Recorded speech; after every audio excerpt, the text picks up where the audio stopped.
Today I'm trying out a new rig I've put in. I've moved away the foot plate, I've lifted the seat and changed the oar lengths. There's a bit of a stiff headwind and tailwind today, so it's going to be choppy coming back to the 2,000 meters and being pushed along going out to the end at 0 meters. Bit of fiddling to get my shoes in place. And come on, get with it. Start speed coach for once. I tend to forget to start the speed coach about one time and two. Nobody's coming. Now look at all the canoes all around. It's currently the Canadian Canoe and Kayak Championships, and they've been at the basin for the entire week, so we can only row in the evenings from 6 o'clock onwards and before 7 o'clock in the mornings. I'm not a big morning person, so I'll make use of the 6 o'clock in the evening slot. I always play with my mirrors because I didn't wear one the other night and plowed into a big orange buoy. You get really used to rowing with mirrors. You kind of forget that you're not wearing them. So are we any different? Let's have a look at the catch. Well, is it going in? It's still being rowed in a bit. It could be in a bit more before the knees begin to push. And my hands aren't going up too much. Now what I do see is that I've got space under my armpits now. My knees aren't as tight to my chest with the seat up higher like this. So that's a good plus. There, that catch is okay. And so is that one. My staying forward at the catch is pretty subtle. You can see it there. It doesn't hold a lot of forward body angle, but you'll see the stripe on my shirt doesn't swing back immediately. It opens a little, then it stabilizes, and then it goes all the way to the end. You can see the chop. It's kind of thwacky on the paddles going along, but there's no wind to lift my paddles, so I'm in the tailwind section right now. It's the part I least like.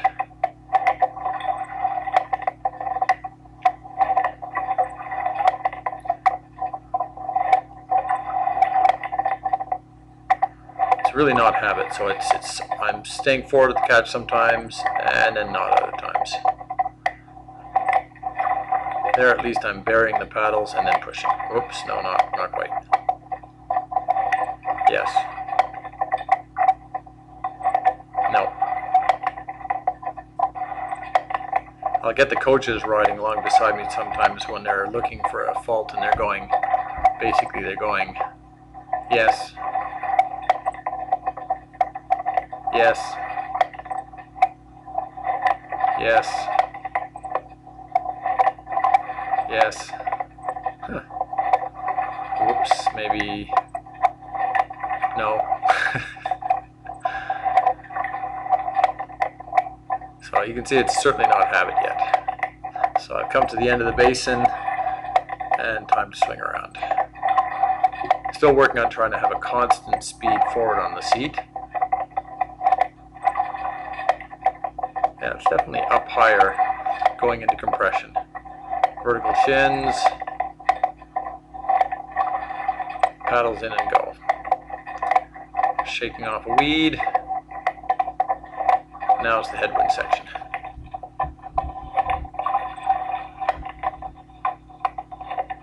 There's a bit more staying forward. That's alright, that's acceptable. Well, if I'm yawning, you guys must be yawning. Yeah, the paddles stay up a lot easier with a tailwind, with a headwind, I should say.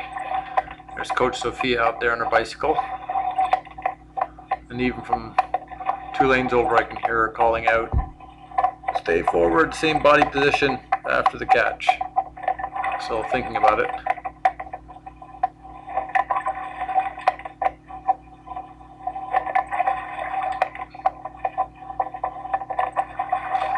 It's subtle, but it works.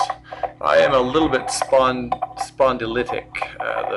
Like I have a trapezoidal set of mashed vertebrae in the bottom, so you're not going to get a lot of forward angle from me. My back goes up and then has to do hypermobility in the middle somewhere, which isn't good either. So that's about as much forward lean as I can generate. If I could have the seat up another 5 inches, I could generate a lot more, but it's not really a realistic rowing pose.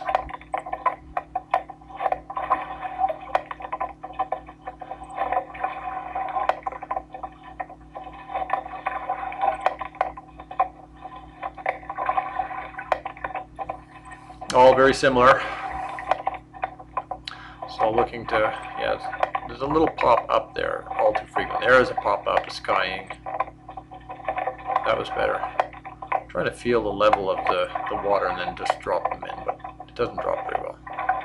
And not to lift the paddles too high once I'm in either. Now there's a young gentleman up in front there that I'm catching up on, but he's going at 17 SPM and I'm at 20 here.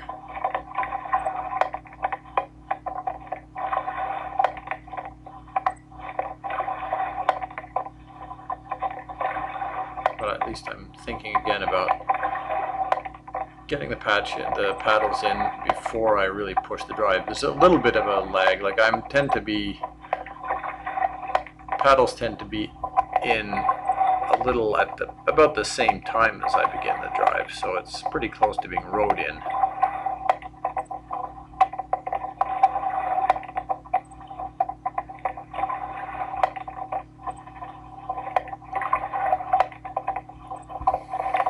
He's a pretty smooth rower, the guy in the back. You can see his stance is pretty good. Doesn't have much lean back though.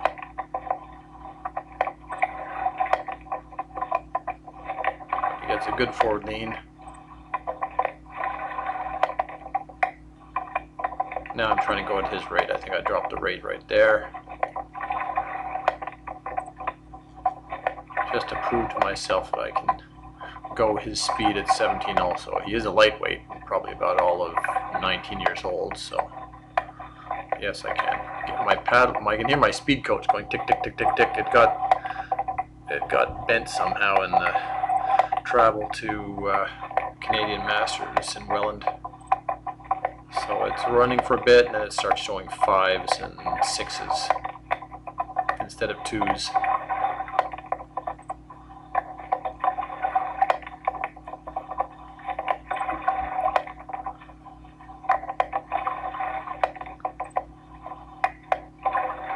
I find I always row better if I think someone's watching me or listening to me.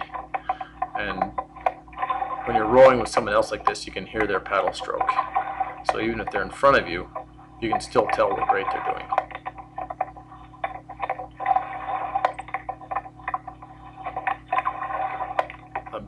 A badge of honor, rowing at the same rate as someone else, but being a little faster.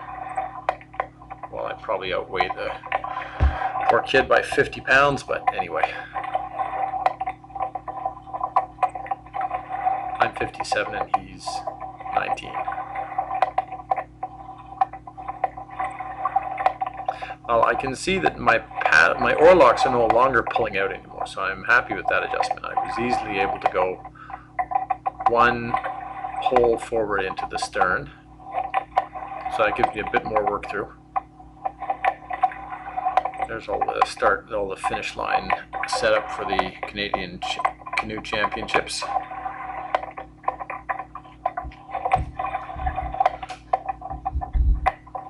And this, I can see five or a half dozen CrossFitters there by that little red and blue tent, and they're running up and down the stairs, doing their bounding exercises.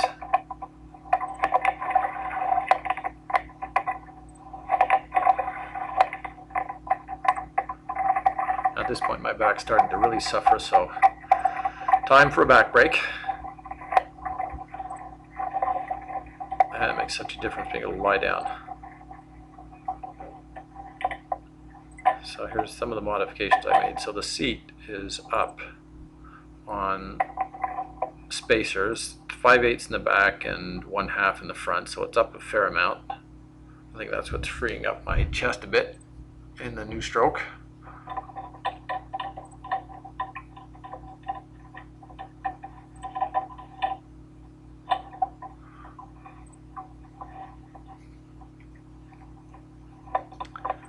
And the overlap, because now I'm rowing 288 with a 90 inboard, so 288 overall length and 90 inboard.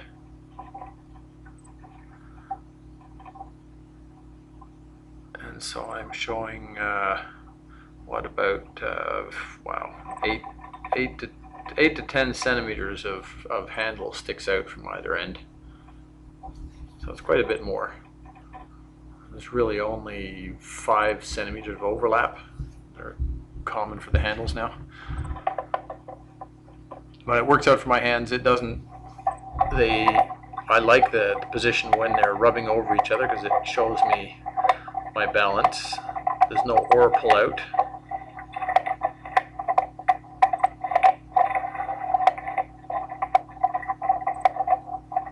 Yeah, see how I moved it from one hole there to that spot.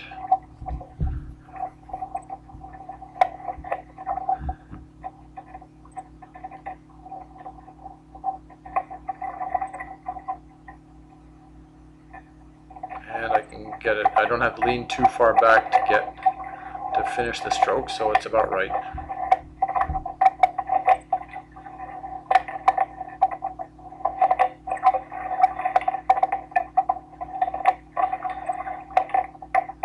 Earlier in the day I did the War Memorial Monument on Park Avenue, which is the base of our mountain, straight up the steepest part of the hills through the trails to the cross. I call that my summit to cross run. I did that twice, so I'm pretty knackered now.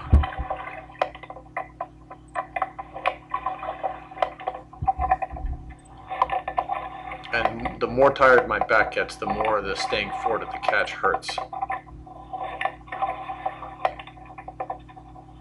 Like I said, I'm a little bit spondylitic, and this staying forward of the catch, really, I notice it. And I'm thinking of heading back about now. It's going to be a short day. Yep. I can hear a beer calling for me. Yeah, I can definitely hear a beer or some Segura calling me.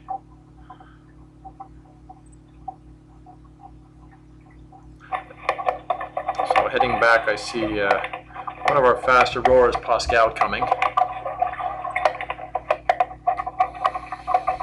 He's got something on his boat which is making the water squirt up vertically, so he's got, his coach has installed a tube on the stern of his boat so he can follow the run. And it really does work. If you've got run, the water will squirt up in a nice little geyser until there's a change in speed. Now I'm pooped here, so I'm not really applying a lot of pressure, but look at the speed he goes by at.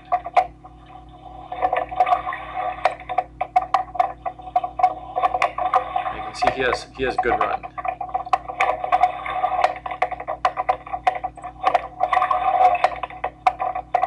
Gets his little geyser has got to be doing about 4 inches into the air. So I got to go look at how it's rigged because it's exactly the same as mine. It's got the same boat as me. We both have fluid designs, both the same crew weight boats. I have to ramp it up a fair amount to stay with him here because I want to see this, how it's rigged up.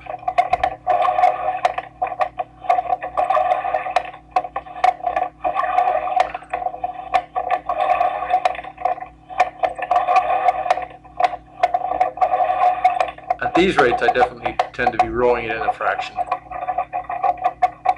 So I talked to Pascal and his coach Gavin, and they said that, yep, it's a tube, and they got it working, so.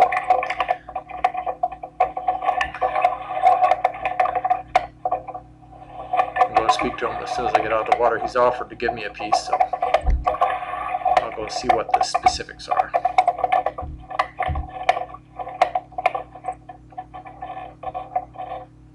The last time I had tried this, it was just like it was pathetic. It was like the little Dutch boy, the little fountain boy peeing that, but mine just dribbled. So there it is. You look at this stern. You see that little geyser showing up in the failing light? That's it. So it's actually squirting out. I can get it to about 4 inches on the drive, and then it fades and stays at about 2 inches. So as long as it's sitting at the 2 inches for as long as it can, that's my run. I suspect that if you could theoretically somehow have the paddles in and begin the drive and never have a change in boat speed, yes, there would be no change in that little squirt of water, but I can't imagine how that's done. I invite anyone to try it, to put that little tube in and see if they can keep water coming out of it in a constant arc. I think that it will always give a nice squirt arc at the beginning of the drive and then fade to run, and it'll stay up depending on your run until the next drive, and right there there'll be a pause. So I guess it's limiting the drop. So it's seeing how high you can keep it, how long you can keep it before it fades and then goes again. So the amount of time you're spending with it up is good. Well, I just love my voice so much that I'm going to have to give you a little bit more. I'm just looking at this last little stroke here, and this one is not too far off what I'm hoping to become habit for all of my strokes, where the arms are staying on a fairly even plane going forward. There's no real skying involved to get it to the water. It's in, and the pull and the push is pretty darn close to being right there. So the drive could have been delayed a fraction more. Now it comes out fairly square before it goes. It still whacks the top of the pocket a bit, but I'm not getting a great deal of tap down on it. But that's probably not going to get a lot better than that. And there's the square going forward, in, and the drive. So that one there is, I can deal with that. If all of my strokes could do that, I'd be happy enough. But it's still hit and miss. There it comes out. Well, that was kind of... There's less whack on the pocket, I've noticed, since I've got more work through on the stroke. It doesn't seem to be jammed up on my sternum as much when I'm trying to finish. So one last one. It whacks the water a bit before going in, but it is choppy, and away. And now I'll leave you in peace. Thank you for bearing with me. A work in progress. Bye-bye.